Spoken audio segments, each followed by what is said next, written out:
कोई इंसान बूढ़ा होकर फिर से जवान बन सकता है? मेरी परदादी के 120वें जन्मदिन पर उन्होंने जिद पकड़ ली, घर में पाले हुए बूढ़े बैल को ही काट कर खाना है। दादाजी बिना कुछ सोचे समझे हाथ में चाकू लेकर सीधे गौशाला की तरफ चल पड़े। दादी रोते हुए उन्हें रोकने लगी। ये बैल मत काटो, इसने इतने साल हमारे लिए काम किया है, अगर इसे मारोगे तो पाप लगेगा। लेकिन दादाजी ने कुछ नहीं सुना। अचानक गौशाला से एक तेज चीख सुनाई दी। हम सब भागकर वहां पहुंचे, पर हैरानी की बात यह थी कि बैल गायब था और दादाजी बाहर खड़े कांप रहे थे। बैल गायब हो गया? उनकी आवाज भी कांप रही थी। बात अजीब थी, बारिश हो रही थी, जमीन गीली थी, दरवाजा बंद था, फिर बैल बिना निशान छोड़े कैसे गायब हो सकता है? तभी मेरी 120 साल की परदादी बाहर आईं। उम्र इतनी ज्यादा होने के बावजूद उनका शरीर अजीब तरह से मजबूत था। उन्होंने मुझे घूरते हुए कहा, बैल नहीं मिला तो जाओ एक बकरी काट लाओ। आज मेरे जन्मदिन पर बिना मांस के काम नहीं चलेगा, और अगर कुछ नहीं मिला तो 2 पैरों वाला जानवर भी चलेगा। ये सुनकर मेरी रूह कांप गई। दादी मुझे जल्दी से वहां से ले गईं और बोली, चुपचाप जाकर बैल ढूंढो, शाम से पहले नहीं मिला तो मुसीबत हो जाएगी। मुझे समझ नहीं आ रहा था,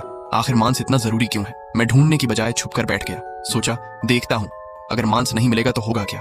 तभी एक अजीब बूढ़ा आदमी मेरे सामने आया। बेटा चाकू खरीदोगे? मैंने मना किया, लेकिन उसने मेरी तरफ देखकर कहा, तुम पर बुरी छाया है, खून खराबे का खतरा है, ये चाकू रख लो, बाद में पैसे दे देना। फिर उसने एक ऐसी बात कही जिससे मेरे होश उड़ गए। तुम्हारे घर में 120 साल की एक बूढ़ी औरत है ना? असल में वो 30 साल पहले ही मर चुकी है, अब वो इंसान नहीं है। मैं हंसना चाहता था, लेकिन उसकी बातों में अजीब सच्चाई थी। उसने बताया, हर 10 साल में वो किसी की उम्र खा जाती है, तभी जिंदा रहती है। तभी मुझे याद आया, हर 10 साल में हमारे घर में किसी बुजुर्ग की मौत हुई थी। अगर ये सच है तो आज फिर कुछ होने वाला है।